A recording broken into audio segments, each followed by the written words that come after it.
Salve, salve, fã da velocidade! Seja muito bem-vindo, seja muito bem-vinda! Chegamos com mais um Pelas Pistas, o podcast mais veloz da internet brasileira.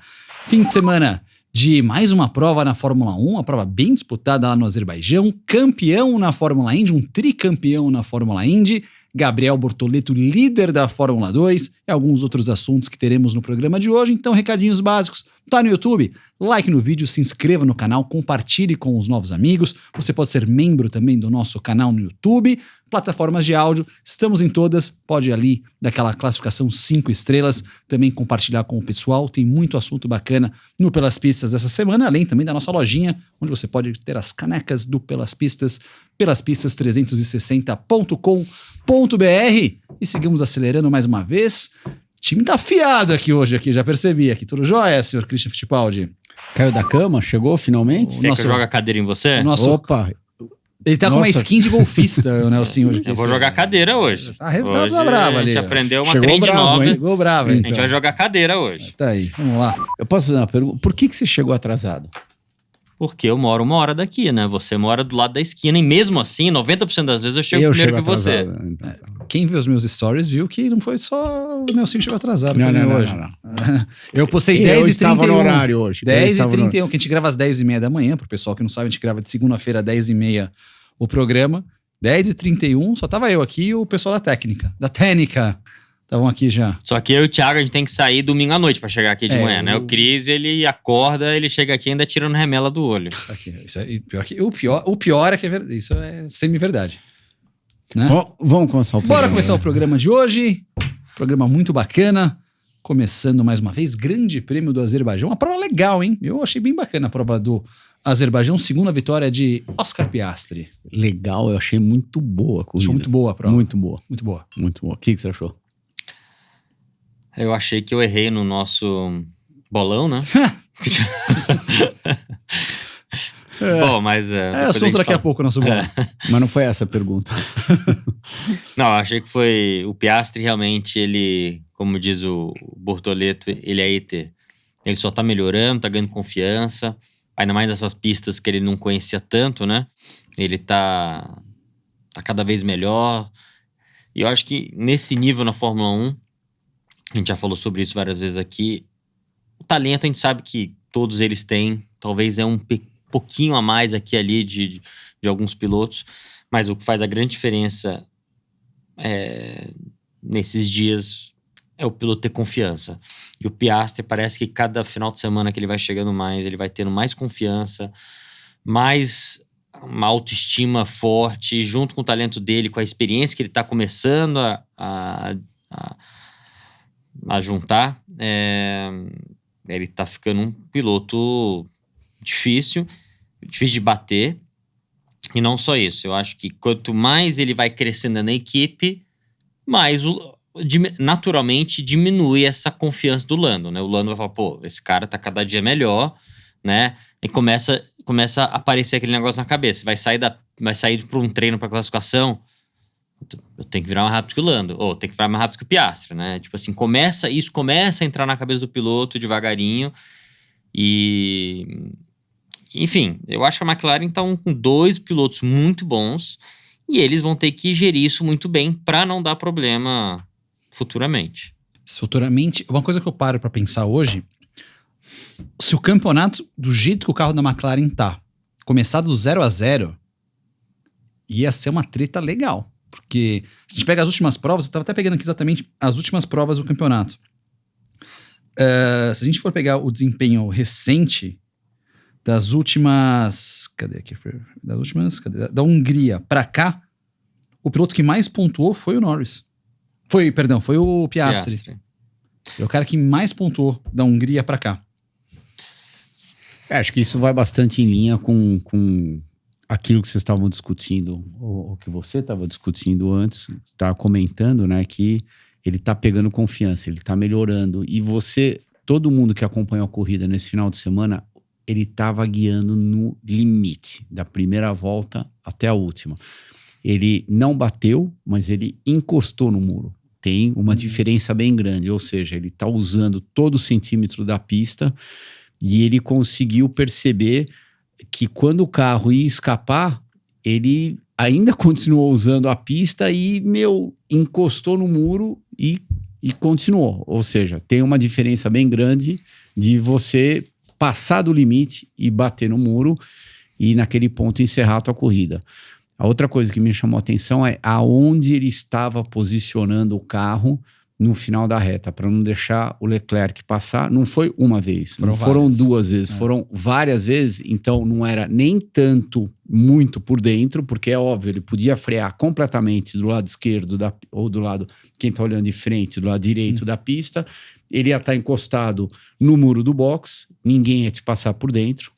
Só que daí na saída você ia tomar o X. Então ele tinha a medida perfeita. E na hora que ele estava percorrendo a curva 1, a hora que ele estava entrando no meio da curva 1, ele também deve ter dado aquela seguradinha no carro para forçar o Leclerc a também perder aquele embalo dele, para ele não tomar o X na saída da curva. Ele já puxava para a esquerda depois que ele sai da curva 1, inclusive, para defender por dentro também. Eu ia chegar lá. E daí na saída da curva 1, às vezes ele puxava por dentro, e a passada que ele deu no Leclerc...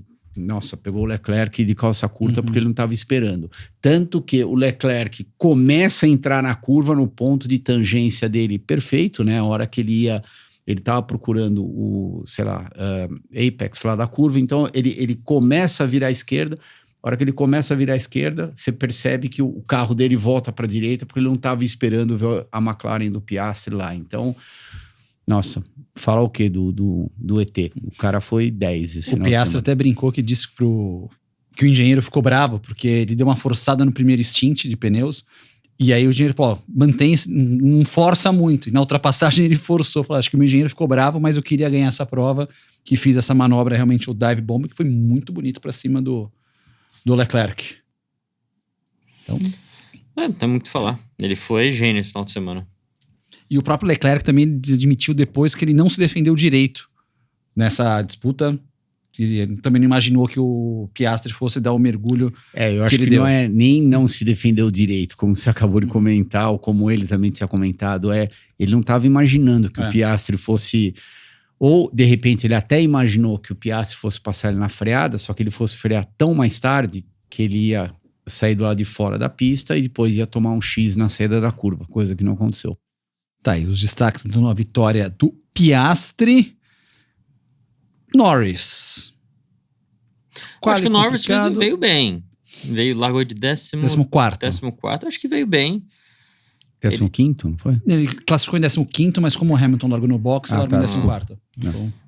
Acho que ele veio bem, veio ultrapassando. Teve uma hora frente do Max, né? O Max largou em 5º, se eu não me engano. Sexto.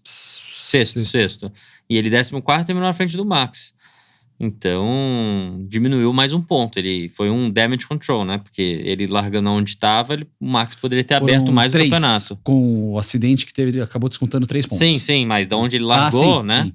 E lembrando que a gente tem 8 carros ali que estão muito próximos, andando muito próximos. Não é igual antigamente que 3 anos atrás largar em 14º, um Max da vida ganhava a corrida, entendeu? Então, acho que fez uma corrida boa, usando cabeça, mas... vindo lá de trás não é fácil. Hoje em dia, com os carros muito próximos um do outro, eu acho que ele fez um bom trabalho. Não tinha muito o que fazer ali vindo de trás, né? Mas esse lance da classificação, tá certo que deu azar na classificação com o problema da volta lá do carro da Alpine, mas não é para um piloto ser eliminado tão precocemente quanto ele foi. E o Piastri meteu a volta antes que ele, então... Você tem tempo para poder fazer essa volta. Exato. Aí, eu não sei se foi mais erro da McLaren ou se foi erro dele. É difícil a gente conseguir fazer essa análise, porque daí podemos apontar o dedo para várias pessoas, né? Podemos apontar o dedo para a McLaren e dizer, devia ter soltado ele antes. Ou senão a gente aponta o dedo para o Norris falando, você devia ter feito a sua volta antes. É que pista de rua sempre tem esse risco, né? Sempre tem esse risco, exatamente. Ou você deixa para sair mais tarde, a pista um pouco mais borrachada, um pouco mais limpa. Como hoje em dia, novamente, os carros estão muito próximos, os pilotos pilotando muito próximos, diferença de 2 décimos separa os 8 primeiros, às vezes, você às vezes toma esse risco de sair mais pro final. Mas o que acontece? Quanto mais você espera pro final, mais pode a chance de aparecer uma bandeira amarela aumenta, porque todo mundo vai arriscando pro final, e aí você pode pode, infelizmente, entrar na sua volta, que foi o que aconteceu com o Norris, ou com o Lando. Eu acho que esse risco tem em qualquer pista, né? Só que Nas pistas de rua é sempre pistas mais. de ruas, eles aumentam, mas qualquer pista também. Se você esperar num circuito fechado até o último minuto para sair, pode acontecer. A corrida dele também, eu achei que foi muito boa, mas para um cara que está tentando vencer o campeonato do mundo, não foi o suficiente. Não pelo ponto de vista da corrida, mas pelo ponto de vista da classificação. Ele não pode cometer esses erros. E é doido, porque é mais uma prova que o Max acabou chegando em quinto, mas ele ia chegar em sétimo, se não fosse o acidente ali. Não, e olha a chance que o Max deu pra ele. Exato. Porque não é todo o final. Bom, e o Max ia chegar em sétimo e ele ia ficar entre os três. Né? Ia descontar muitos pontos. A diferença aqui, a gente vai falar da classificação mais pra frente, mas a diferença tá em 59 pontos, poderia ter caído pra 50. 50, 48, 45, por aí, 48, por aí. Ia ser um tiradão legal que nós teríamos aqui. Até uma coisa curiosa, né? A McLaren, com o triunfo, com a vitória e também com os pontos que o Pérez acabou desperdiçando no final, a gente vai falar do acidente daqui a pouco, a McLaren assume a liderança do campeonato de construtores por 20 pontos, desde 2014 que a McLaren não era líder no 10 campeonato. Anos. Isso é bom demais, velho. E é uma coisa doida, né? Porque a gente vê na Fórmula 1,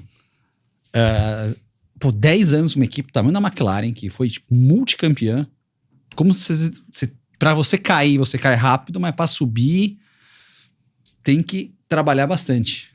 Depois para se manter lá em cima. Também. Eu acho que as pessoas esquecem o se manter lá em cima, né? Porque subir, você tá animado, você tá vendo progresso. Exatamente. Você tá naquele embalo, então você vai. Só que daí quando você chega lá em cima, para você tá se reinventando e inventando componentes técnicos novos que fazem uma diferença o tempo todo, é difícil. E lembrar todo mundo também, mais uma vez, que até 4, 5 anos atrás, com o regulamento antigo, se manter lá em cima era mais fácil. Você ganhava mais dinheiro, você desenvolvia mais, você pegava pessoas melhores, né? Hoje em dia, você tem vários fatores no regulamento que vai freando as equipes de cima. Menos horas de túnel de vento, tem alguns fatores que tiram um pouco das equipes que estão em cima e dá um pouco mais para as equipes menores para diminuir esse gap do primeiro ao último. Então, as dominâncias que a McLaren teve ou que a Red Bull não está tendo agora não é por falta de competência, é realmente por a mudança de regulamento. Porque a Red Bull, se tivesse o regulamento antigo, com certeza ela ia dominar agora durante, igual a época do Vettel, que dominou durante 5 anos, sei lá, alguma coisa assim. Tá, sobre a Red Bull, o Max comentou no final da corrida que foram erros de setup que fez com que ele perdesse mais tempo em relação ao Pérez. Disse que o lado dele da garagem trabalhou mal na sessão classificatória especialmente, por isso que ele ficou até para trás, e que você não pode mesmo mexer no carro depois do quali, só a pressão de pneu e trabalho de dentro do carro, diferencial, essas coisas, acabou prejudicando o Pérez, que fez uma prova muito boa. Fez um fim de semana muito bom o Sérgio Pérez, o rei de Baku, quase conseguiu mais um pódio. Não, eu acho que além do carro dele talvez poderia estar um pouco melhor, mas eu acredito que é muito mental também, né? O Pérez chega numa pista que ele se sente confiante, gosta, e aí liga o negócio. É o único piloto da Fórmula 1 que venceu por 2 vezes lá. Então assim, ele volta para uma pista que não tem muita confiança, ele volta a tomar um monte do Max. Tudo bem que já tem umas 2 ou 3 corridas que ele tá um pouco mais próximo do Max, mas assim, eu acho que tá tudo na cabeça dele. Ele chegou numa pista que ele se sente confortável, que ele tem confiança e liga alguma coisa no piloto. Então essa é a diferença, de novo, batendo na tecla. Se o cara se sente assim todo final de semana, forte, confiante, ele sabe que ele vai andar na frente, tudo, cara, faz uma diferença gigantesca dentro da Fórmula 1. E o acidente dele com o Sainz? O que vocês acharam do lance controverso do fim de semana? Que é isso? Nossa anteninha, né? Aqui. Pra quem nos acompanha no áudio, isso aqui você pegou uma antena, isso, Christian? Não, eu não. Você também tem outra. Eu tô tentando entender o que é. Aqui a gente vai ter uma explicação técnica, então, aqui no Pelas Pistas, é isso? Vamos lá. Então vamos lá, Christian. Nossa inovação tecnológica, essas antenas de professor Tiburcio do Christian Fittipaldi. Então, Essa esgrima aqui, ó. Hã? Vai. Baku na tela. Linha de chegada, Aqui, mais ou menos. tá? Tá. Curva 1. Tá. Foi onde o Pérez tentou passar o Leclerc, porque o Leclerc já tinha avisado na rádio, acho que umas 3, 4 voltas Meus pneus antes. foram pro Beleléu. Acabou. Era óbvio que acabou, né? Ele ficou a corrida inteira grudado lá no câmbio do Oscar, então chegou uma hora que não aguenta mais, ainda mais andando no ritmo que eles estavam. O Pérez chegou a passar ele por fora aqui no final da reta, eu falei, passou. A hora que eu vi na televisão, só que o Leclerc deu uma retardada legal na freada lá e conseguiu repassar o Pérez na mesma freada, ou seja, tudo isso aconteceu numa fração de segundo. Tá.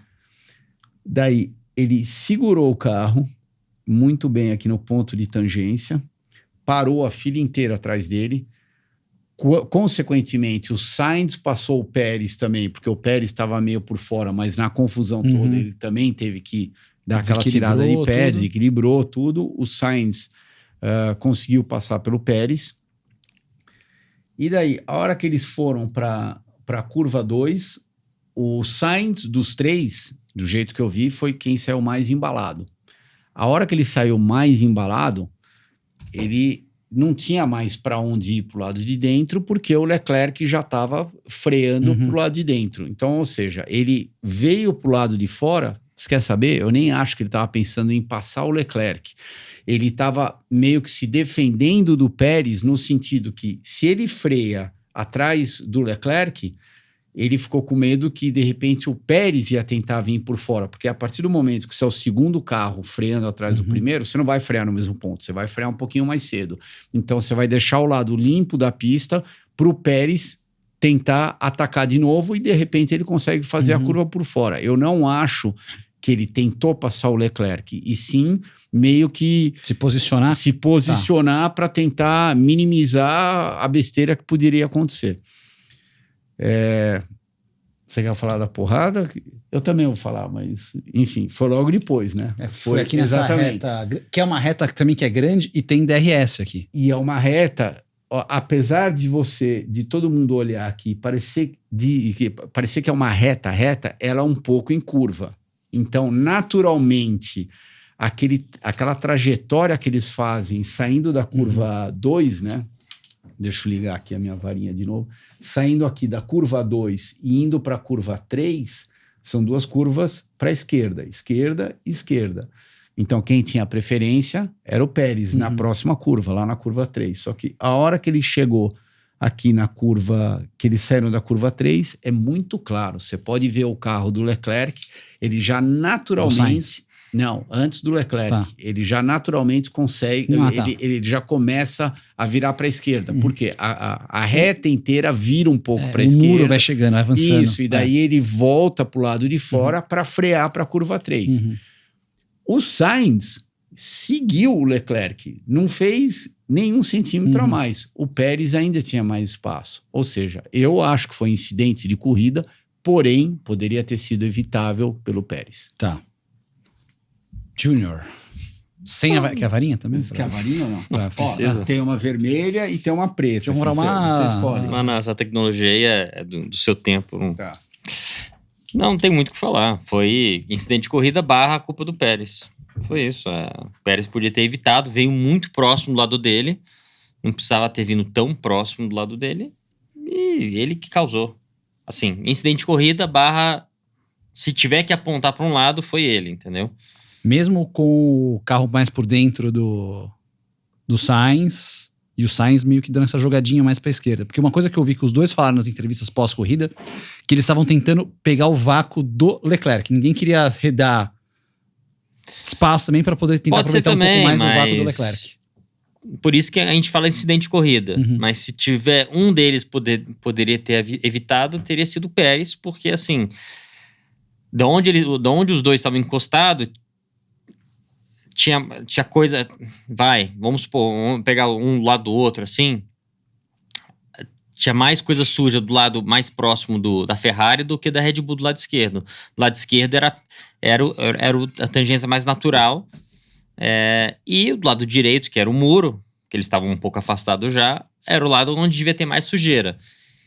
Enfim, eu acho que foi um incidente de corrida, né? Aquelas encostadas que normalmente ali, numa situação, de 9 vezes de 10, dava encostadinha e pronto, sabe? Aquela, saiu um pouquinho de fumaça, beleza. Mas ali pegou exatamente roda com roda, que virou o carro e, enfim, e deu no que deu. E não foi o roda com roda chapado, né? Foi a roda dianteira do Pérez encavalou na parte da frente da roda traseira do Sainz. E a hora que aconteceu isso, virou. O carro do Sainz e daí mandou os dois para a parede. Mas voltando àquele ponto que você tinha comentado lá do vácuo, que sim, os dois estavam tentando pegar o vácuo do Leclerc, eu te faço a pergunta, o Leclerc também estava indo naturalmente para a esquerda. Por quê? É muito imperceptível, mas existe. Tem a quebra que você consegue até ver um pouquinho aqui no nosso mapa, comparado com a reta aqui. Essa reta, e aqui tem uma quebrinha, e foi exatamente aquilo que o Leclerc fez. O Leclerc não tinha nenhum carro em volta dele. Por que ele mexeu o carro dele para a esquerda, se é uma reta? Não é uma reta. É uma reta um pouquinho em curva. Ele, naturalmente, ele faded um pouquinho para a esquerda, que é a sua posição natural, que você toma para você abrir de novo antes da freada e você frear para a curva 3. Tá aí as opiniões de Nelsinho e Christian sobre o acidente. Claro, também quero saber a sua opinião. Pode colocar nos comentários do vídeo aqui. Parcela de culpa do Sainz, do Pérez, enfim, para você seguir aqui no Pelas Pistas. Quem se beneficiou disso acabou sendo o George Russell, que, como ele disse, depois da corrida, um fim de semana difícil, e o bônus foi o pódio, que ele conseguiu chegar num pódio, terceira colocação pro Russell, que herda ali mais um pódiozinho no campeonato. Prova que a Mercedes também não foi... Sofreu um pouquinho a Mercedes nessa prova. Sofreu, sim, não estava na mesma altura da Ferrari, da Red Bull, pelo menos a do Pérez e a McLaren. Então eu enxerguei eles como eles estavam num nível abaixo, exatamente. O Hamilton, sim, ele tinha tido aquele problema na classificação, largou do box, ele fez uma corrida, eu acho que muito boa. A corrida de recuperação dele, ele só não terminou mais pra frente porque ele largou do box. Porque se tivesse colocado ele junto com o Russell, ele teria terminado junto com o Russell. Talvez na frente, talvez atrás. Meio que era o limite...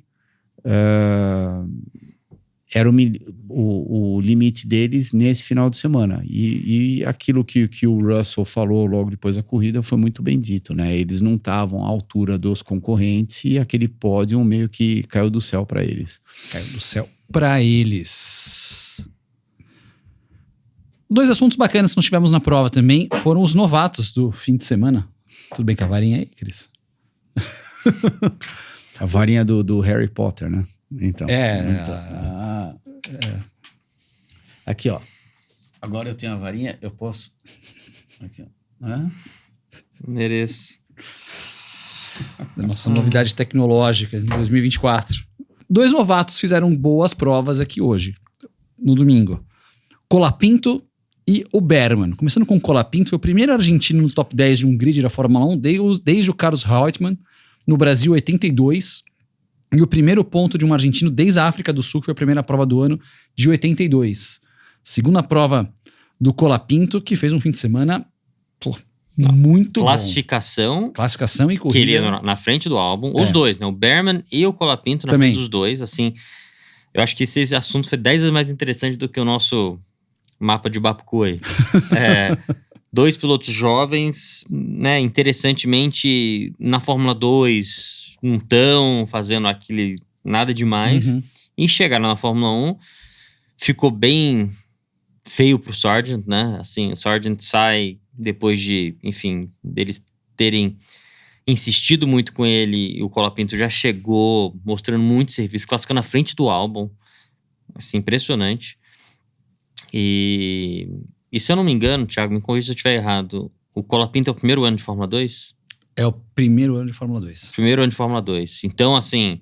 Acho que ele já tinha corrido uma corrida ou outra na temporada passada. Você pegar o currículo completo. Mas, assim, mas isso... Cara, isso é muito bom. Eu fiquei muito contente por eles. É bom para os pilotos da Fórmula 2 também mostrarem que, assim, sabe, eu acho que se tivesse sido, por exemplo, o Behrman contra o K-Mag, a gente ia falar, bom, beleza, mas se fosse o Hülkenberg, não ia andar na frente. O cara classificou na frente do Hülkenberg, o Behrman, mas não chegou na frente, né? Chegou uma posição atrás, mas... Não chegou na frente? O Behrman chegou na frente. O Colapinto chegou uma atrás. O Colapinto chegou atrás. Mas enfim, o que importa é que os dois andaram super bem. Isso... E a gente vê como as coisas podem mudar. Você tá no lugar certo na hora certa, muda a sua carreira. O Behrman vai correr o ano que vem na Haas, já tá anunciado, né? Mas foi por um acidente, um negócio que aconteceu no começo do ano, que ele completou uma prova pela Ferrari, fez uma prova limpa, marcou pontos, aí todo mundo ficou, mas é uma Ferrari, o outro carro tava na frente, isso, aquilo, vamos botar ele num carro mediano. Sentou no carro mediano, andou na frente do companheiro dele. Então, que é um companheiro que tem uma cotação exatamente alta, de classificação especialmente. Então isso fico muito contente pela Haas, né, isso deu escolhemos o cara certo, vai ser muito bom pra gente e tudo. Não tem o que falar, muito feliz pra essa garotada nova aí que tá entrando. Se Deus quiser, o Colapinto agora... Assim, tem dois lados, tem um lado bom e o ruim. O lado ruim do Colapinto ter feito uma corrida muito boa, que com certeza ele vai entrar na lista de pilotos ali pra Audi, caso eles não tenham escolhido Os caras não tenham assinado com o Bortoleto ainda. Caso não tenha assinado com o Bortoleto ainda, que eu acho que tá pra assinar, na minha opinião.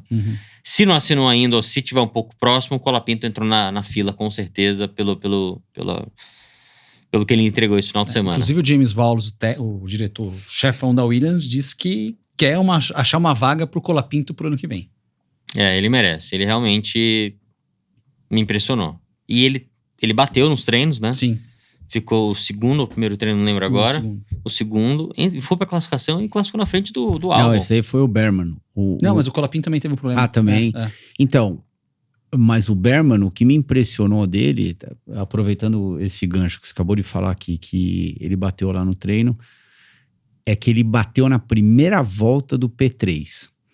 Ou seja, ele não deu nenhuma volta no P3. A primeira flying lap dele foi na classificação. E ele quase foi pro Q3. Ele passou tranquilamente no Q1, tava muito forte no Q2 e quase conseguiu entrar lá no Q3. Sim, foi por muito pouco. Isso, pra mim, foi meio impressionante. Só pra passar informação, o Colapinto fez 2 provas no ano passado pela MP, na Fórmula 2, mas a temporada completa dele ele foi o 4º colocado na Fórmula 3, que o Gabriel Bortoleto foi o campeão. E o Behrman quebrou um recorde. Ele foi o primeiro piloto que pontuou nas suas 2 primeiras corridas na Fórmula 1 por 2 equipes diferentes. Porque ele fez uma prova pela Ferrari e pela Haas. Ele pontuou nas 2 provas com 2 carros diferentes. Foi a primeira vez na história da Fórmula 1 que acontece isso. O cara pontua nas 2 primeiras provas correndo por 2 equipes diferentes. E até sobre o ano que vem, tava assistindo a prova pelo F1 TV e durante a prova eles entrevistam às vezes um chefe de equipe. No meio da prova ali, tá rolando a prova, eles entrevistaram o Ayo da Haas. E aí perguntaram exatamente sobre o Behrman. Os caras, não, tá muito sólido, o fim de semana do cara tá perfeito até agora. Isso foi antes do acidente, então antes dele estar no ponto, tava ali tipo 11º, 12º, e realmente foi bem elogiado pelo chefe da equipe, tipo, acertamos a nossa contratação. Isso foi muito mesmo. bom. Cara, e de novo, isso mostra que assim, se a gente tirar todas as participações do Behrman e do Colapinto, e quem mais? Só esses dois da Fórmula 2 que fizeram Fórmula 1, né? Se tirar esses dois, tirar esses resultados deles, se pegar eles simplesmente por resultados de Fórmula 3 e Fórmula 2, eles não são os pilotos, e o Antonelli que vai correr, né? Pegar esses 3 aí, não são os pilotos. Então, assim, você tem que estar no lugar certo na hora certa. Vai para correr E o Jack Doohan que vai correr no que vem na Alpine também. Mas o Jack Doohan não tá correndo esse ano, mas o ano passado não é que ele foi o campeão, o cara que duelou tanto. Então, assim, eu acho que ou eles analisam muito o piloto pelas horas de simulador que ele tem, pela postura que ele tem dentro do box, pela forma de ele trabalhar. Porque, assim, simplesmente por resultados de Fórmula 2, parece que não tá sendo mais esse o motivo de contratar os pilotos, né? Então, enfim, mas eu acho que é legal essa safra nova que tá vindo aí, Antonelli, Behrman e Colapinto, que provavelmente vai ter vaga na Fórmula 1, ou Colapinto ou o Gabriel. Enfim, isso vai dar uma cara nova pra Fórmula 1 e tomara que eles deem muito trabalho pros companheiros de equipe deles. Essas análises que você acabou de comentar, até é interessante como que eles estão fazendo essas análises, se é pelo simulador, se é pela postura, se é pelas as poucas oportunidades que você tem, ou quase praticamente nunca, de sentar num carro de Fórmula 1 dentro de um free practice, porque eu fazendo uma pergunta de leigo, né?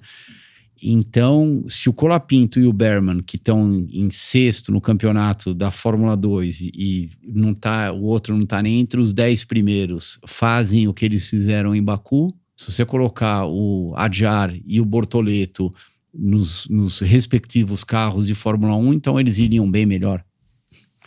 É por isso que não está diretamente relacionado à sua performance na Fórmula 2.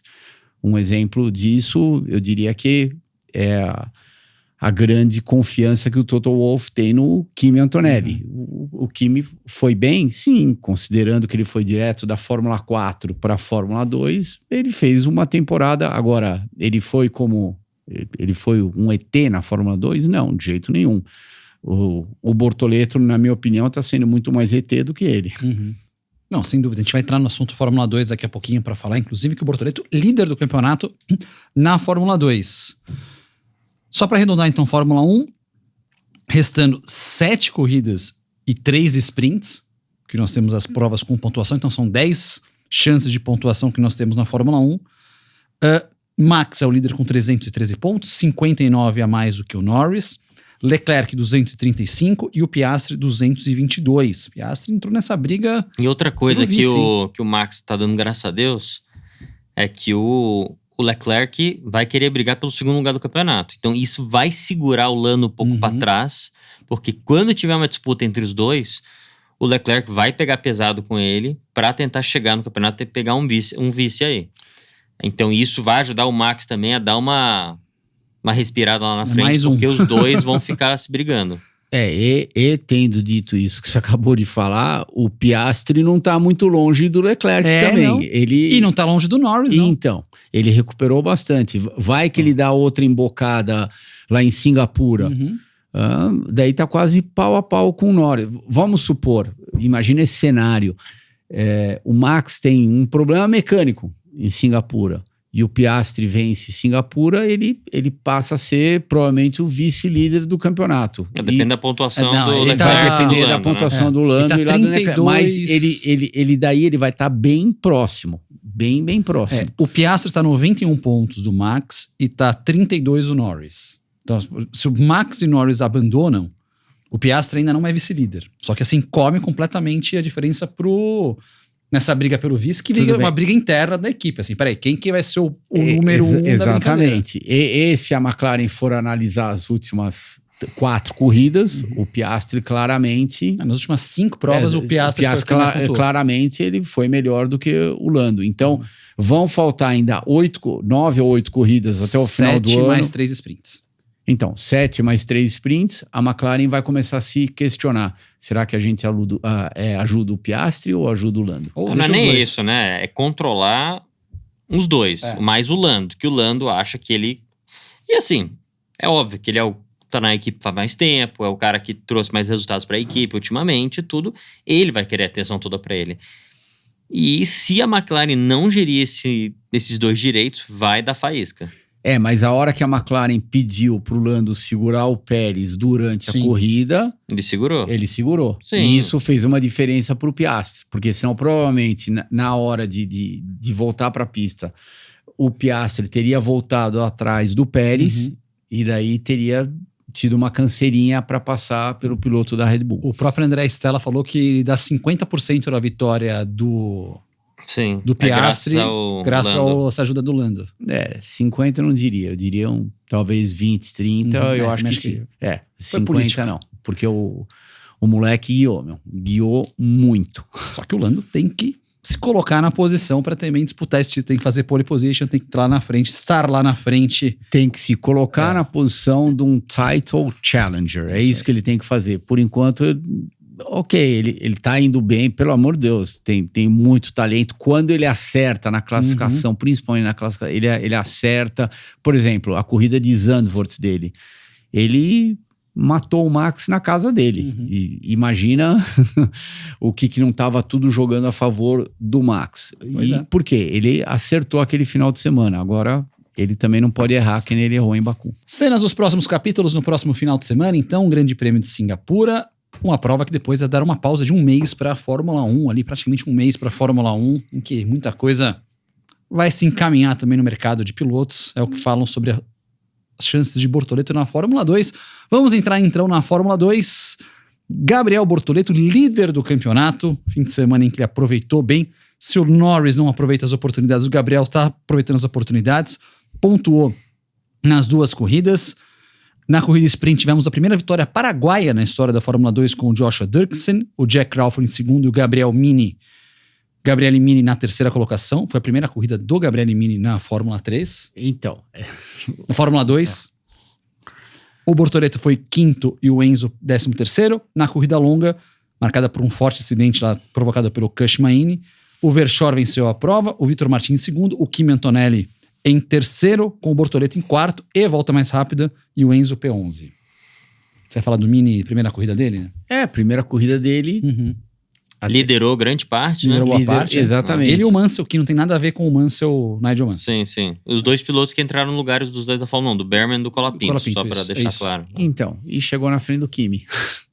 Na primeira corrida dele. Que inverte o grid, né? Lembrado. Mas mesmo assim, no teu primeiro final de semana... Você conseguiu um pódio de Fórmula 2. Exatamente. Foi bom. Foi muito bom. Foi bom. Isso eu concordo com você. Realmente foi bom. Na inversão ali foi bom. Na primeira prova, falar especificamente do Gabriel aqui. Na primeira prova, ele estava no limite dos pontos ali. Estava em 8º lugar. Ele largou em 5º. Teve uma largada meio complicada ali, até o Maini deu uma forçada, ele perdeu algumas posições, segurou. Tava em 8º quando teve a bandeira amarela provocada pelo Miata. E depois na relargada ele mandou muito bem, ganhou 3 posições. Deu aquela traseirada que bateu no muro que, nossa... ele bateu e voltou, né? Parecia um kart indoor, né? Tum e voltou e, nossa, coração não chegou a errar as batidas naquela hora. E segurou o 5º lugar. Então aí já foi um... Não, o Gabriel, acho que assim, tá acertando o limite de vez em quando, que ele tem que forçar para não perder algumas posições, ao mesmo tempo ele não tá arriscando para bater e ficar fora da prova. Então, assim, não tem o que falar. Ele tá... podia ter sido um pouco mais rápido, podia ter classificado um pouco mais frente, tudo bem, mas tem muitos caras bons ali. A gente não sabe o tanto que a equipe dele tá num momento bom, ele tá classificando na frente do companheiro sempre. Mas tá ali, nas corridas ele tá brigando com um monte de pilotos ali que não tem nada a perder, e ele tá disputando o campeonato.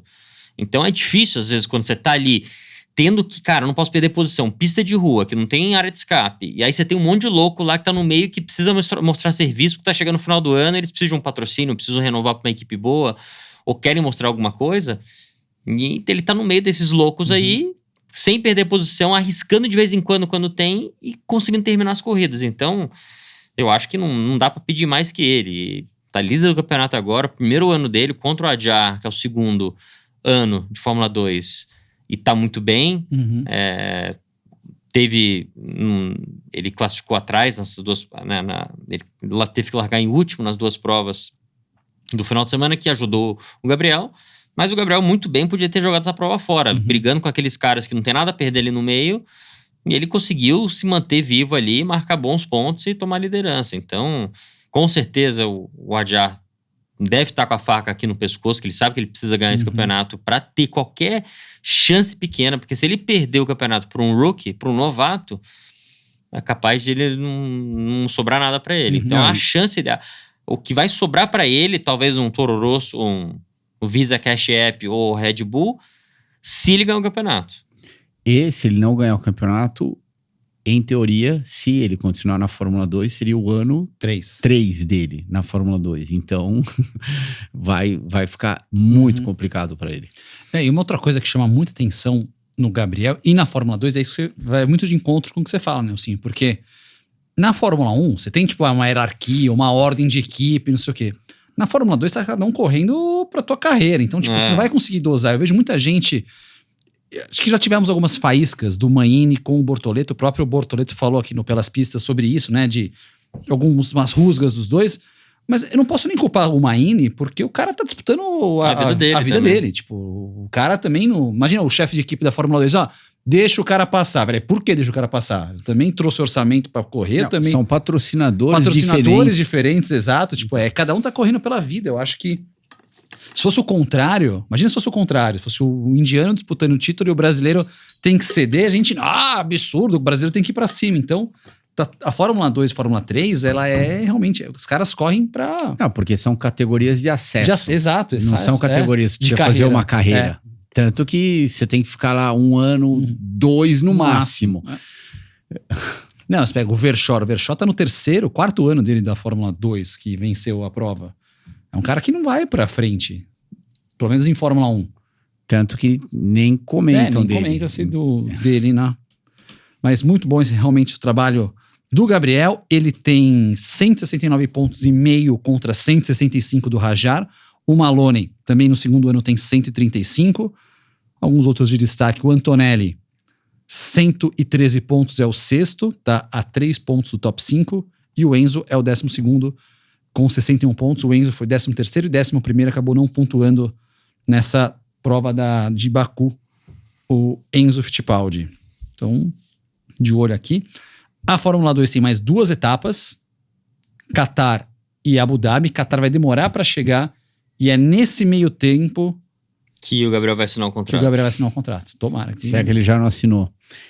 O que eu peguei uma informação muito legal. A Juliane Serrazoli, que acompanha a Fórmula 1, ela vai em todas as provas, ela gravou um vídeo esses dias, ontem inclusive, postou nas redes dela, que ela perguntou pro André Stella sobre o Gabriel. Como tá a situação do Gabriel, não sei o que, se vai ter algum vínculo do Gabriel caso ele assine com a Sauber. E a fala foi, e ela disse que isso é no microfone e sem microfone.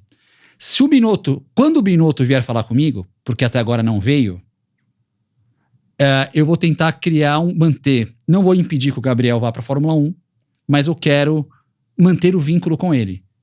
Se ele vai um empréstimo do Gabriel da McLaren para Sauber, qualquer coisa, mantendo o contato com o Gabriel. Então, essa informação o Binotto ainda não veio falar comigo, é o que ainda me deixa um pouco, mas eu acredito realmente que está mais encaminhada essa conversa do Gabriel com a Sauber. Eu acho que às vezes até não é nem verdade. Eu acho que o Binotto, óbvio que já falou com ele, é que ele responde para a profissional ou o profissional que o Binotto ainda não veio, justamente para tentar dar uma saída pela esquerda. Uma saída pela tangente aqui e meio que, ok, eu tô com 1 milhão de coisas que eu preciso me preocupar. Como provavelmente esse já fez, como eu já fiz, e enfim, de repente você também já fez no seu meio, até porque, a gente não quer ter gente martelando em cima de um assunto que... A Globo já vem falar com você pro ano que vem? Você não pode... Eu não posso falar. Tá. Então... Mas não veio. Quando a Globo vier falar comigo, a gente... Mas eu sinceramente não acredito nisso daí que o Stella falou, que não, o Binotto... Esses caras se cruzam toda hora. Eles estão se falando, passa a mão no telefone, um liga pro outro, todos conhecem muito bem, então... Essa risada do Thiago, eu tô achando que ele falou com a Globo mesmo, viu? Pior que não. Eu falei com a Globo. É só isso. Por isso que eu acho que o Bortoleto talvez ele já esteja assinado. Eu acho que ele já está assinado e é óbvio que por motivos contratuais de 1 milhão de situações diferentes, eles não podem anunciar agora, mas já está tudo resolvido. Tomara que realmente seja, que a gente possa confirmar aí o Bortoleto, ou o Borboleto, como é chamado nas redes aí, na próxima temporada da Fórmula 1. Eu vou continuar chamando de ET. ET. Eu gostei do ET. ET. Quando ele assinar, a gente vai vir com camisas de ET aqui. Você viu o ET no cinema, né? Nem cinema tinha, drive-in, era cine drive-in. Não, era drive-in, na época ele não podia entrar. Eu vi no cinema. Tá vendo? Não, mas é curiosidade que o povo tem. Você lembra que cinema que você assistiu, o ET? Eu lembro ET, acho que eu era um pouco mais novo, mas eu lembro um filme que eu tinha 13 anos e a idade mínima pra entrar no filme era 14. Eu fui com meu pai. Tá. E daí meu pai Era chegou... Tubarão, talvez. Não, era Nimitz, A Volta ao Inferno. Era de um porta-avião americano que entrava numa tempestade e daí voltava para a Segunda Guerra Mundial. Enfim, eu fui no... Acho que foi, sei lá que shopping que foi. E daí meu pai ainda falou, fica em pé, dá uma levantadinha para parecer que você é mais alto a hora que você for passar lá na catraca, tudo. E no fim acabou dando tudo certo. Dando tudo certo. Histórias de cinema da época que... A TV era preta e branca. Momento pit stop, a gente já volta. Momento pit stop de hoje, um momento pit stop diferente. A gente abriu uma caixinha de perguntas nos nossos Instagrams aqui para você mandar pergunta pra gente. Então nós vamos também abrir em alguns momentos pit stops essa possibilidade para você mandar perguntas pra gente. Inclusive, membros do canal podem fazer suas perguntas. A gente sempre vai separar, não no de hoje que não deu tempo, mas nos próximos, quando a gente for abrir, a gente vai ter sempre os membros do canal pegando 2 perguntas de quem é membro do nosso canal do YouTube. Os dois estão ali separando as perguntas aqui. O Christian meteu a sua lente. Thiago, quer ir Não, primeiro? Aqui, vamos lá. Então são mais ou menos umas 6 perguntas. Vamos lá. A primeira que me mandou foi o Léo Coelho aqui. O que vocês acharam da temporada do Pietro na Fórmula Indy? Achei uma temporada bem complicada pro Pietro na primeira temporada dele na Indy, temporada completa. A equipe Hail, o terceiro carro principalmente da Hail. A Hail já não é uma equipe muito estruturada. O carro que fizeram para ele, especialmente engenheiro, estrategista, como na última prova, que a gente até vai falar no programa de hoje também, deixou na mão, teve que fazer um pit faltando 3 voltas pro final. Foi uma temporada complicada, espero que o Pietro possa, no ano que vem, seguir na categoria e se conseguir uma equipe melhor, ou pelo menos uma vaga dentro da própria equipe melhor, eu acho que vai ser bacana para ele. Bom, vou responder aqui do Edson SFR. A pergunta dele foi, falta de apoio entre as patrocinadores para o Bortoleto assinar um contrato na Fórmula 1, Drogovic deve ir para a Indy, então ele está perguntando se falta patrocinadores para o Bortoleto ir para a Fórmula 1. Não, eu acho que o Bortoleto ele acabou de chegar na Fórmula 2, ele está fazendo um ano muito surpreendente, ninguém esperava assim, a gente sabe que, como a gente diz aqui, são os ETs que ganham de primeiro ano na Fórmula 3, depois do primeiro ano na Fórmula 2, o único que eu sei que fez isso foi o Piastri, recentemente, e o Russell. Então, se ele continuar indo desse jeito, ele vai ganhar o campeonato da Fórmula 2, ele vai entrar na lista dos ETs. E não é patrocinador, é realmente o timing, né? 6 meses atrás, o Bortoleto estava começando a Fórmula 2, ninguém nem falava, nem sonhava em nada. E ele já está liderando o campeonato. Então, assim, não tem nada a ver com o patrocinador, ali tem McLaren, tem a outra vaga que está em aberto é a Audi, né? A Sauber. É realmente quem conseguir pegar ele, né? Lógico que ainda falta aí 2 corridas pra Fórmula 2? 2. 2 finais de semana, são 4 corridas. Muita coisa pode acontecer. Qatar e Abu Dhabi. Qatar e Abu Dhabi. Porém, independente ele ganhando ou não, ele já provou que ele tá indo muito bem. E se ele não ganhar, o pior que vai acontecer é ele fazer um segundo ano na Fórmula 2 e ganhar com o pé nas costas no ano que vem. Eu acho que essa é a minha opinião. Sobre o Drogovic, a gente sempre fala aqui na Fórmula 2, tem que estar no lugar certo, na hora certa. Com essa, sabe, esses pilotos novos, essa safra nova, fazendo essas corridas, né? O Berman que fez a corrida da Arábia Saudita, que ficou em 7º pela Ferrari, que correu esse final de semana agora e foi bem novamente, Colapinto indo bem, infelizmente vai passando o tempo e se pegar uma equipe agora e falar, tem o Drogovic, campeão da Fórmula 2, que ganhou com o pé nas costas, ganhou uma margem gigantesca. Ou pegar o Colapinto, que tá no primeiro ano da Fórmula 2, mas fez nada demais, tava em que lugar no campeonato? Devia estar em sexto. E fez uma corrida que andou quase o final de semana inteiro na frente do Albon, perdeu só no finalzinho, as pessoas esquecem, as pessoas só ficam lembrando da corrida de ontem. E com certeza o Colapinto provavelmente agora tá mais cotado do que o Drogovic. Eu sei que é um pouco... frustrante. É injusto e frustrante, mas automobilismo é assim. Então, realmente, eu espero que o Drogovic consiga uma vaga para correr de alguma coisa ano que vem. Pode ser Fórmula E, Fórmula Indy. Eu, pessoalmente, prefiro a Fórmula Indy. Acho que tem muito a ver com o estilo dele, de carros fortes, Fórmula 2 ele andou muito bem, os testes de Fórmula 1 andou muito bem, então eu acho que se ele conseguir uma vaga boa na Fórmula Indy, ele pode ter uma carreira longa ainda pela frente dele. Acho que automobilismo, não só automobilismo, a vida às vezes é injusta, né? E às vezes acontece tantas coisas, né? Nossa, eu deveria estar lá, eu deveria estar fazendo isso e, tá cheio de lombadas no meio do caminho que acabam mandando a gente para outro rumo. Carlos Costa, Bortoleto pode perder a vaga para Colapinto? Eu acho que não, porque eu acho que o Bortoleto já está num estágio extremamente avançado da negociação dele com a Audi. Agora, se ele não tiver no estágio, que eu duvido, se ele não estiver no estágio avançado com a Audi, daí o Bortoleto entrou no páreo. O Colapinto entrou no páreo. Então, hoje, depois dessa prova do Colapinto, ou depois desse final de semana, e mesmo voltando um pouquinho atrás, o final de semana de Monza do Colapinto não foi ruim, não. Foi, para a primeira corrida de alguém na Fórmula 1, foi bem fortezinho. E depois desse final de semana do Colapinto lá em Baku, ele entrou no páreo forte. Eu diria que talvez Bortoleto está um pouquinho na frente dele para assinar com a Audi, porque começaram a conversar já há mais tempo, né? Até, sei lá, um mês atrás, o Colapinto não estava no radar de ninguém da Fórmula 1.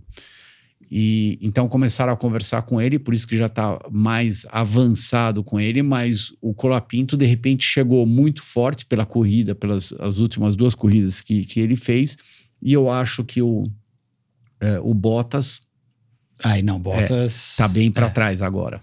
Bottas. Eu não acho que ele tá mais nessa situação. Inclusive, você comentou ontem na prova de Indy que...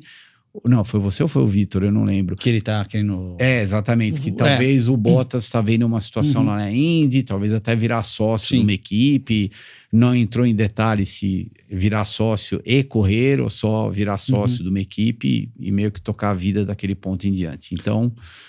é isso. Mais uma para cada, então, rapidinho aqui respondendo. O Renato Ferreiras pergunta: se na Indy, 6 meses correndo e 6 meses não, dá para viver só com o salário da Indy? Como narrador, não dá, por isso eu tenho que fazer as outras categorias, outras modalidades. Mas os pilotos, os que recebem bons salários, conseguem. Tem salários ali, tipo o Herta, que ganha seus 6, 7 milhões de dólares, Palou, seus 4 milhões de dólares, eles conseguem viver com o salário da Indy de 6 em 6 meses, mas tem muita gente, acho que quase metade da Indy ali acaba sendo que levar um dinheiro do bolso. Então, os grandes salários da Indy são restritos talvez a 8 pilotos. Mas esses aí vivem bem nos 6 meses que não correm. Mário Lúcio Costa.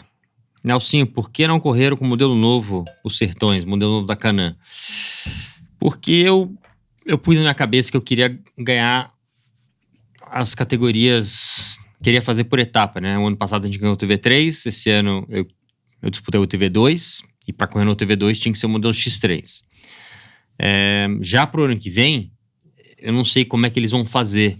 Se eles vão, de novo, pegar o TV1, colocar todos os modelos mais novos da Can-Am, da Polaris, todos os outros modelos, e colocar o 2 ser no X3. Ainda não decidiram. Caso libere o modelo novo para correr de X2, para correr na UTV2, desculpa, aí vai ser outro papo, eu não sei ainda. Mas o motivo desse ano foi esse. Foi realmente, eu quero vencer primeiro na UTV2 para depois correr na UTV1. E para correr na UTV2 esse ano tinha que ser no X3 Maverick mesmo. O X3 original. O que a gente sempre correu, né? Não o R que saiu agora. William Bessa, depois da Williams e Haas, é melhor ter um piloto jovem competente que um pagante? Essa daí é fácil de responder. Eu imagino que ele está se referindo ao Grande Prêmio de Baku. Então, a gente teve ótimos exemplos, né? Colapinto na Williams e Berman na Haas. Sempre competente. Se você puder escapar do piloto, da situação do piloto pagante, escape do piloto pagante. Então, se você puder contratar o piloto por competência, porque você tem o dinheiro, não vá atrás do dinheiro, porque a equipe já tem o próprio dinheiro, então ela pode escolher quem ela vai colocar no carro. E as situações de piloto pagante, elas existem porque, de repente, o cara não é tão ET, então ele precisa achar outras formas para se colocar naquela situação. Tá aí, turma. Esse foi o nosso momento Pit Stop diferente, respondendo as suas perguntas. Teremos mais ao longo dos nossos programas, então fiquem atentos no nosso Instagram, no @pelaspistas, e também ali no nosso programa de membros no YouTube, porque nós vamos também selecionar perguntas exclusivas dos membros que nos ajudam com o canal. Falando em ajudar o canal, esse foi o momento Pit Stop. A rede Pit Stop é a maior rede de autopeças do Brasil, com mais de 2.200 pontos de venda espalhados por todo o país. É isso, turma, de volta do nosso momento Pit Stop dessa semana. Lembrando para você, like no vídeo, se inscreva no canal, comentem aqui também sobre os assuntos, o que vocês acham dessa questão Colapinto, do Bortoleto, dos demais pilotos. Então quero saber de vocês aqui, destacando também nossa lojinha com as canecas do Pelas Pistas. Estamos pensando em adesivos aqui também. Alguns aqui, ó, tem esses modelos de adesivos que estamos pensando, estudando, estruturando. Que mais? Clube de membros, plataforma de áudio. E na lojinha tem as canecas, camisetas, tem a edição Fittipaldi, xícara, né? a xícara do Christian. Quem falar que é xícara paga 10% mais caro no frete. Não, brincadeira, gente, não tem diferença nenhuma, não. Brasileiros pelo mundo, um quadrinho novo que a gente vai fazer aqui agora de alguns brasileiros de destaque no mundo, né, no fim de semana de velocidade. Tivemos 3 bons destaques. Fefo Barrichello, filho do Rubinho, conseguiu a primeira vitória dele na Eurofórmula. Na Áustria, né? Na Áustria, primeira vitória do Fefo Barrichello na Eurofórmula. Rafa Câmara, outro nome pra gente ficar de olho ano que vem, segue líder da Freca. E dizem que ele tá garantido com a Prema na Fórmula 3 ano que vem. Fórmula 3, FIA Fórmula 3. Então, para ficar de olho... Fórmula 3 Bortoleto. Fórmula 3 Bortoleto. Verdade. Exato, Fórmula 3 Bortoleto. Na Prema, o que é uma equipe sempre de ponta. E um destaque bacana no Mundial de Kart que nós tivemos na categoria OKN, o Heitor Farias. Chegou na 3ª colocação no Mundial de Kart. Garoto brasileiro também ali, corre na granja, passou por vários problemas difíceis e conseguiu esse bom 3º lugar, então parabéns ao Heitor aí no Brasileiros pelo Mundo dessa semana. Sugestões aqui, a gente não vai conseguir pegar todo mundo que corre. Tivemos o Caio Collet, que também mandou muito bem na Indy Next nesse fim de semana. Terceiro no oval, terceiro no campeonato e renovado pro ano que vem para com a mesma equipe. A mesma equipe. Isso daí pode ser bom, porque dá aquela continuidade, né? Eu imagino que ele deve estar vendo que o pessoal da equipe é competente, então... E o cara da equipe adorou ele. Tendo essa continuidade também é muito importante. Seguindo. Como nós seguimos com a decisão da Fórmula Indy, Alex Palou, tricampeão. Christian tá dando risada. Não, que coisa. Então, eu no fundo, eu gosto dos dois, mas eu tava torcendo um pouquinho. Ele deu uma muretada no nosso abre-corrida. Não, é sério. Impressionante. Não, tá Quem bom. viu na ESPN, ó, eu gosto dos dois, mas eu não sei, ele deu uma muretada. Não, eu particularmente estava torcendo um pouco pro Palou para tentar levar esse campeonato até o último, pro Power, desculpa, falei a mesma coisa. Tava torcendo lá pro Power para tentar levar o campeonato até a última volta. Eu acho que seria legal, afinal de contas, eu não corro mais, então eu quero ver a batata assar para todo mundo lá dentro. É óbvio que quem tá lá dentro, o Palou já queria estar numa... Por exemplo, ele já estava na situação ideal, né? Quando deu... A gente já fala agora, logo de largada, o que aconteceu no Power ou não? Sim, porque então, a briga pelo título demorou 12 voltas. Demorou 12 voltas. A partir da 13ª volta, o Palou já sabia que ele já era campeão. Então, foi mais ou menos isso que aconteceu. Para quem não acompanhou a prova, na 12ª volta, soltou o cinto de segurança. Soltou ou quebrou alguma coisa. Enfim, a gente tava comentando antes. O Júnior trouxe o negócio que eu tinha esquecido lá do furo do banco, que os dois cintos da perna passam por esse furo, então de repente às vezes caiu dentro, sei lá, embaixo do banco. Então o que me chamou a atenção, a hora que ele parou no box, o mecânico que foi afivelar ele de novo, ficou muito tempo dentro do carro. Sim, você tem que soltar o cinto, tudo, mas se sou eu dentro do carro, eu ia encolher a barriga, eu ia perder uns 10 quilos lá na hora para ele, pelo menos, me prender de novo e eu sair o mais rápido possível. Ele perdeu o quê? 5 voltas? 5 voltas. Então. 5 voltas, vai a quase 30 segundos cada volta, ele ficou quase 6 minutos no box. Não. Então, 3 minutos. 3 minutos. Quase 3 minutos no box. Que foi Agora, realmente- não é muito, não, né? Assim, porque o cinto da lateral você não aperta, você não afrouxa. Como você vai botar o cinto, você não tem que soltar esse aqui. O único cinto que solta pra colocar é o de cima. É que de endurance você... Tá, entendi. É só o de cima. Por isso que eu acho que aconteceu alguma coisa. Porque ele ficou muito tempo meio que de ponta cabeça dentro do carro lá, tentando descobrir o que houve. Eu vou atrás dessa informação Tá. e semana que vem... Era pra você ter ido já, né? Então, já era pra eu ter ido, eu concordo com você, eu dei uma dormida aqui, mas semana que vem, aproveitando que eu tô indo hoje à noite lá pros Estados Unidos, Boa. então semana que vem eu vou conversar com os meus amiguinhos em Indianápolis esse final de semana, eu vou ter isso na ponta da língua. Sensacional. Com isso, o Palou foi administrando, chegou no 11º lugar, que era uma posição basicamente onde ele tinha que chegar para ser campeão, mesmo com o Power. Se o Power ganhasse a prova, o 11º não dava para ele, tinha que ser 10º pelo menos.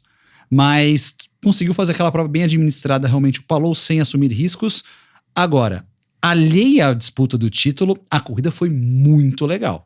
A corrida foi boa. Me surpreendeu o Nashville depois de tanto tempo. Principalmente o final da corrida. O final foi Exatamente. espetacular. O Herta passou pelo Pato, faltava 4 voltas para terminar a prova. Passou passado, foi embora.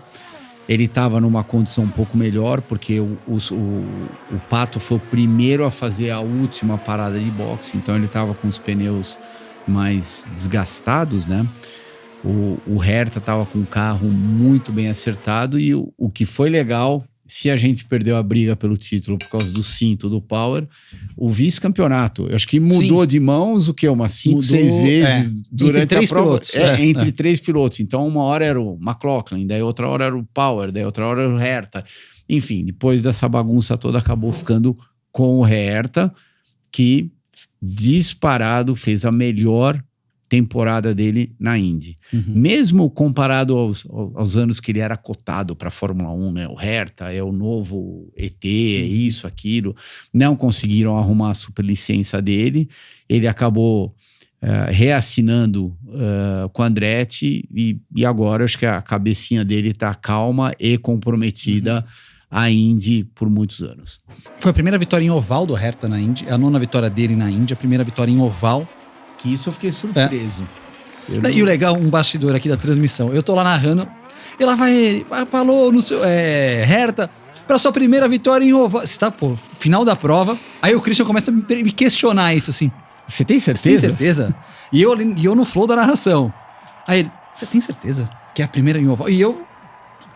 Lá vai ele, primeira vitória em oval, não sei o que, a diferença cai pra 2 segundos. E o Christian perguntando, mas você tem certeza? Eu falei, tenho, Christian. Eu fiquei surpreso. Chamou atenção. Não, chamou atenção. Eu entendo o Palou, mas o Herta, ainda mais, sei lá, sendo piloto americano, começando enfim, fiquei surpreso. Foi a primeira dele em oval, e isso foi realmente bacana. Foi uma ultrapassagem forte de uma prova que também teve outros lances interessantes ali, algumas batidas, o Ericsson acabou batendo. Pietro estava fazendo uma prova muito legal, a gente falou do Pietro no momento pit stop. A Real, a gente sabe que não é uma equipe que anda bem em oval, tem um acerto terrível, 2 anos seguidos indo pro Bump Day de Indianápolis. Pietro fez uma classificação bacana, comparado com o nível da equipe. Os outros 2 carros da equipe estavam andando nas últimas posições, o Lungar, que vai para a McLaren, e o Rahal, que é um cara experiente. E os outros 2, quando já tinham tomado volta na corrida, o Pietro ainda não tinha tomado volta. Então, claramente, nessa última prova, ele estava num ritmo mais forte do que os outros 2, mas eu concordo com aquilo que você falou. Não, é ridículo quando a Rahal vai para um oval que a performance dele, dos 3, né? Os 3, o time inteiro vai mal. O time inteiro vai mal. E aquela coisa que muita gente fala, eu já vejo em hashtag, em Instagram, o pessoal, os caras passam pano pro Pietro. Eu acho o seguinte, o Pietro não fez uma temporada que eu imaginava que ele fosse melhor, mas realmente, pro cara ter que fazer um pit stop restando 3 voltas pra acabar a corrida, é porque a estratégia não tá bem feita. Você tinha que dar 6 km a mais e não conseguiu. E essa estratégia que teve mal feita, que tirou o Pietro do 12º lugar na prova, colocou em 21º, quase custou $1 milhão para a equipe. Porque na disputa do top 22 dos carros, os 22 melhores carros do ano ganham uma premiação de $1 milhão. Sabe quantos pontos ele chegou na frente? 1. Nossa. 1 ponto ele conseguiu chegar na frente e salvou. 1 ponto é igual a 1 milhão. 1 ponto é 1 milhão. Porque na última volta da prova, as últimas 3 voltas, ele teve que parar. Tava em 12º e acabou em 21º. A propósito, $1 milhão. São 5 milhões de reais. Aí, pô, pra um orçamento de Indy, tudo faz uma diferença absurda. Não, eu acho que para uma equipe que nem a Rahal, por carro, é no mínimo 30%, 40% do orçamento que eles precisam. Então, Mas aí os 3 carros ficaram dentro dos... os 3 carros ficaram. Ele era o último. Ele era o último. Ele era o último dessa briga toda de carros, então ele conseguiu...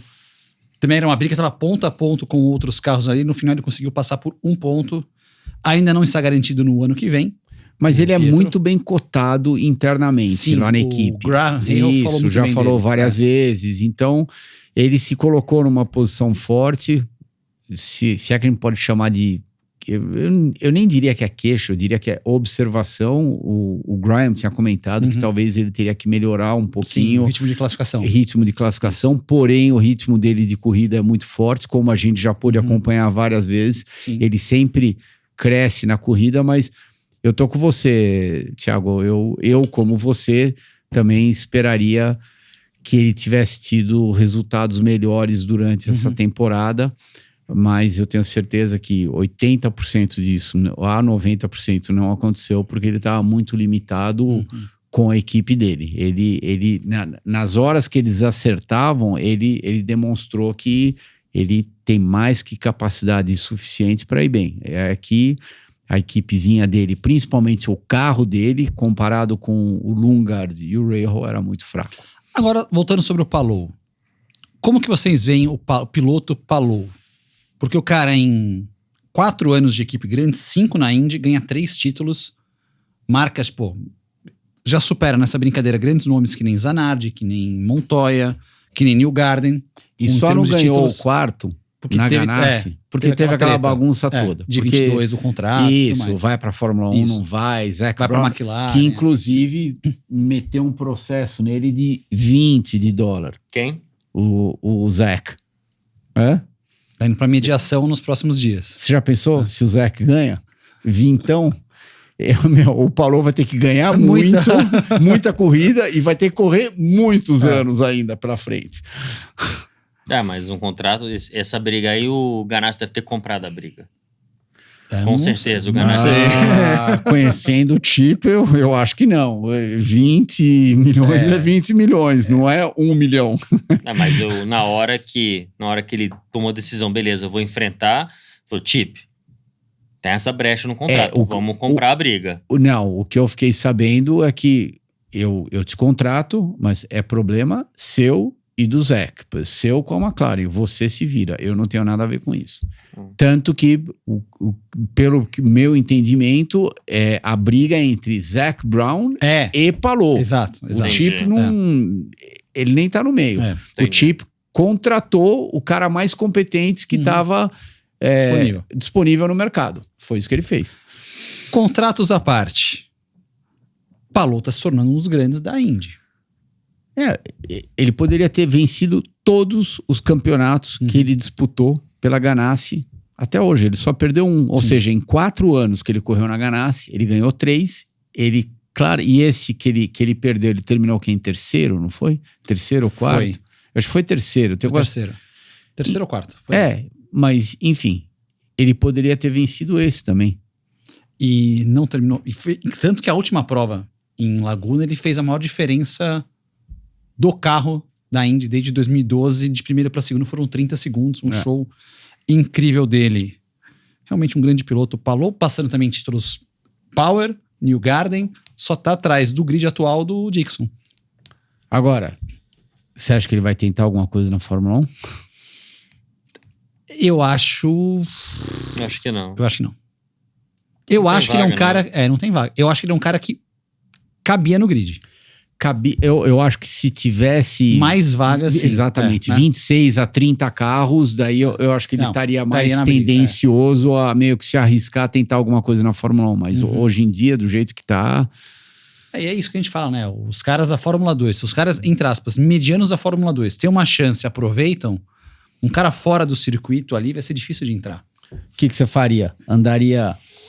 Indy. Ficaria na Indy. Não, mas você nem sabe o que eu vou perguntar. Mas eu já sei qual é a resposta, mas pode continuar. bom. Pode falar, então. Você andaria no pior carro da Fórmula 1 ou nos as duas últimas equipes da Fórmula 1, ou você sentaria no melhor carro da Indy? Eu já respondi, então qual que é a próxima pergunta? Ah, porra. E ainda ganhando bem até. É. Não, ganhando muito bem. É que não dá pra pagar a multa do Zec, Por mas... isso que eu falei, ele vai ter que correr bastante. Vai ter que ganhar umas Indy 500 aí pra encurtar o problema da dívida aí. A Indy que volta daqui a mais ou menos 164 dias. Esse ato que mata da Indy. E ano que vem vai ser pior ainda, porque ano que vem vai acabar em agosto o campeonato. Caralho. Né? Porra, por quê? Porque vai trocar a TV dos Estados Unidos, vai ser o Fox Sports que vai começar a transmitir as provas. E o Fox é um dos principais... das principais emissoras da NFL. Então a Indy já foge meio que do confronto com a NFL. Então vai terminar antes, inclusive, Bom, da então, temporada da NFL. As corridas vão ser mais uma atrás da outra. Bom. Vai ter um intervalinho ainda, tipo, no começo ali de março para abril, mas depois vai ser mais vai ser tudo comprimido. Ó. É.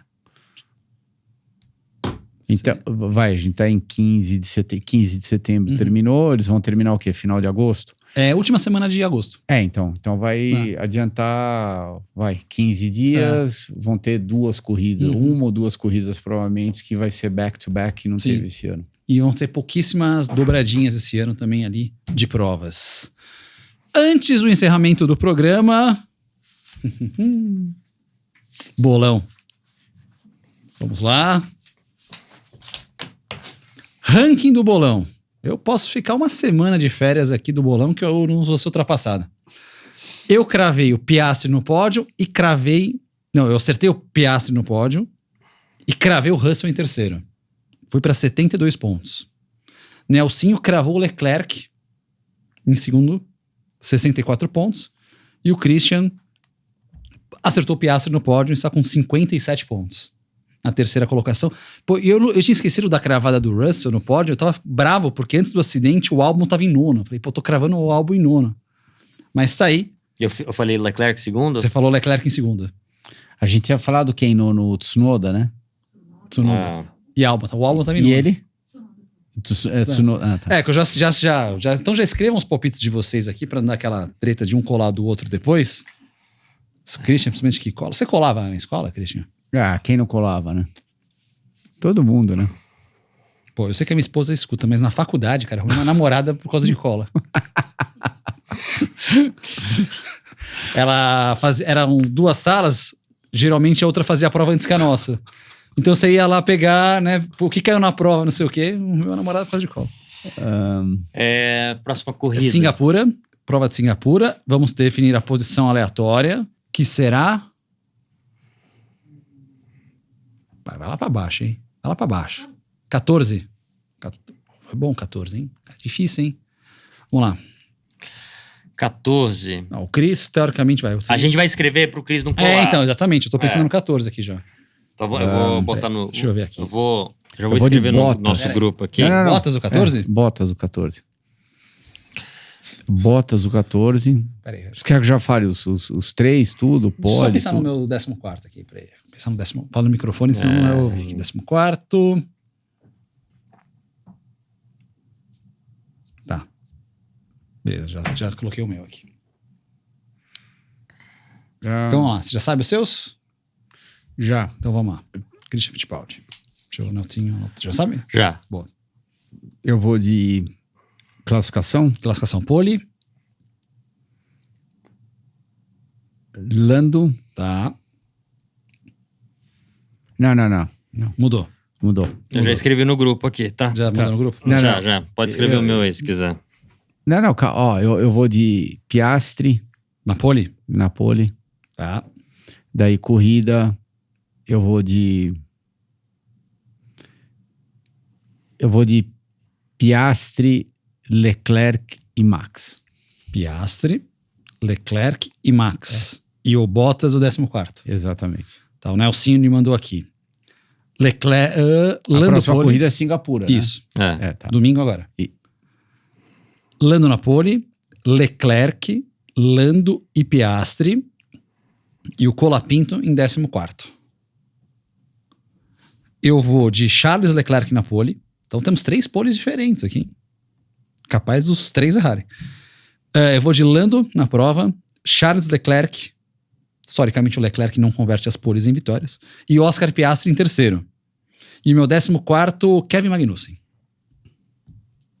Ele Que não volta. tinha tomado. Então, ele É um volta só. agora. É. Era só uma? Só uma. Eu achava que era 2. Só uma. Caso Mas a Haas tire o Magnussen e mantenha o Berman, eu vou de Berman. Eles deviam pagar o Magnus pra ficar em casa e ficar só com o Berman, né? Já prepara ele melhor pro ano que vem e tudo. Pô, ia ser, pra ele seria muito bom. Pra Exatamente. ele seria muito bom. Esse, então, turma, nosso bolão. Vocês podem mandar os palpites. Sexta-feira tem o nosso Instagram, lá no @pelaspistas, que você pode também ver ali e votar nas nossas coisas. Certo, meninos? Opa, Tranquilo? certo. Beleza? Sim. Então, semana que vem, a gente se vê no podcast mais veloz da internet brasileira e com mais do Grande Prêmio de Singapura e outros assuntos. Até mais. Valeu!